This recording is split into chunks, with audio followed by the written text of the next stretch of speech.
आप जिस ट्रेड में एंटर कर रहे हो वो ट्रेड गुड है, बैड है या फिर बैडेस्ट है, उसको आइडेंटिफाई करना सीखने वाले हैं। अगर आप ट्रेड के अंदर यहाँ पे एंट्री कर रहे हो तो ये आपका सबसे बेस्ट ट्रेड होने वाला है। अगर आप यहाँ पे ट्रेड लेने वाले हो इसका ब्रेकडाउन के बाद, तो शायद आपका ये एक गुड ट्रेड होने वाला है। बट अगर आप यहाँ पे सपोर्ट पे बाइंग करने वाले हो तो आपका ये सबसे वर्स्ट ट्रेड हो सकता है। मेरे पास कुछ क्राइटेरिया जिनको मैं फॉलो करता हूं ताकि मैं आइडेंटिफाई कर सकूं कि ये जो मैं ट्रेड कर रहा हूं वो एक अच्छा ट्रेड है या फिर बहुत ही गंदा होने वाला है, जिसकी वजह से मेरा कैपिटल भी जीरो हो सकता है। तो बहुत ही छोटा सा एक ट्रिक है जिसको मैं यूज करता हूं, आप भी फॉलो करो।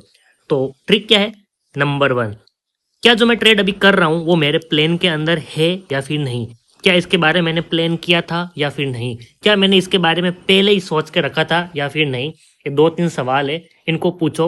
अगर आंसर आ रहा है नहीं, किसी एक सवाल का भी जवाब नहीं आ रहा है, इसका मतलब वो ट्रेड आपका बैड या फिर वर्स्ट ट्रेड हो सकता है।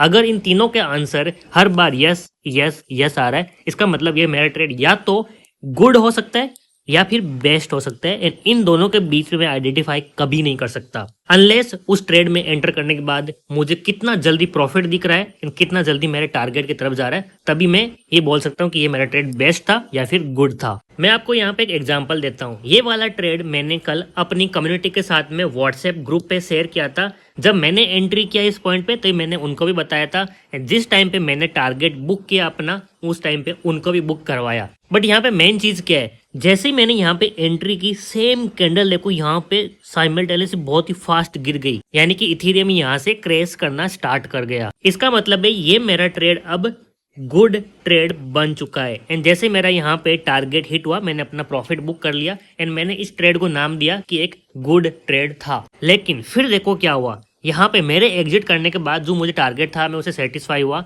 उसके बाद इथेरियम कितना जबरदस्त यहाँ पे गिर चुका है। तो यहाँ पे गिरने के बाद भले ही मैंने अपना टारगेट प्रॉफिट बुक कर लिया है, बट मुझे यहाँ पे एक चीज दिखाई दे रही है, मैंने ट्रेड को एकदम टॉप पे पकड़ा है एंड उसके बाद यहाँ पे इथेरियम क्रैश हुआ है। तो उसके बाद मैं इस ट्रेड को टेक दे सकता हूँ कि ये मेरा बेस्ट ट्रेड था, क्योंकि मैंने टॉप पे इसको आइडेंटिफाई किया एंड ट्रेड को भी लिया। But as a professional trader मैंने अपना आरआर फॉलो किया, यानी कि रिस्क रिवॉर्ड रेशियो, एंड अपने प्रॉफिट के बाद निकल गया बिना कोई लालच किए। बट अगर मैं आपको कहूँ कि कोई एक ऐसा बंदा जिसने ये वाला मोमेंटम पूरा का पूरा मिस कर दिया एंड यहाँ कहीं पे आके वो ट्रेड में एंट्री कर रहा है सेल की साइड, अब भले ही उसका ट्रेड लेने के बाद प्रॉफिट में आया है, बट इस ट्रेड को मैं बोलूंगा वेरी बैड ट्रेड।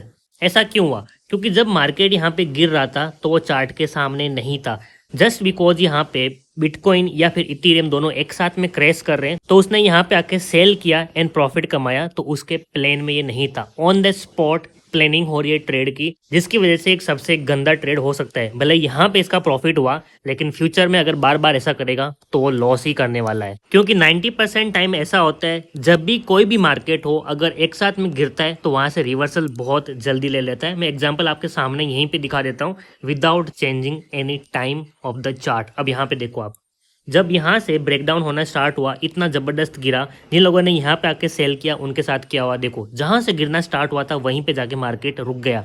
सिमिलरली देखो फिर से थोड़ी देर बाद में ये कैंडल फिर से गिरती है, फिर से यहाँ पे रिकवर कर जाता है। तो ये मार्केट में बहुत कॉमन है, चाहे वो बिटकॉइन हो, इथेरियम हो या फिर इंडियन मार्केट, अगर सडनली फॉल होता है तो वहां से रिकवरी होने के चांसेस हायर होते हैं। आई एम नॉट सेइंग कि हर बार ऐसा होता है, इसीलिए इन एरियाज पे आके सेल करना जस्ट बिकॉज यहाँ पे चार्ट बहुत ही गिरता हुआ दिखाई दे रहा है, ये उसका एक बैड ट्रेड हो सकता है। बट इसका दूसरा साइड भी है। मान लो कि वो ट्रेडर चार्ट के सामने बैठा हुआ था एंड उसने पहले से लेवल निकाल के रखे थे कि भाई जब भी यहाँ से इथेरियम इस लेवल को नीचे की साइड ब्रेकडाउन करेगा तब मैं यहाँ पे सेल करूंगा, तब ये एक गुड ट्रेड हो सकता है। तो आपको यहाँ पे एक समझना जरूरी है कि आप किस बेसिस पे ट्रेड ले रहे हो, वो आपका डिसाइड करता है कि ट्रेड गुड होने वाला है, बैड होने वाला है या फिर सबसे बेस्ट होने वाला है।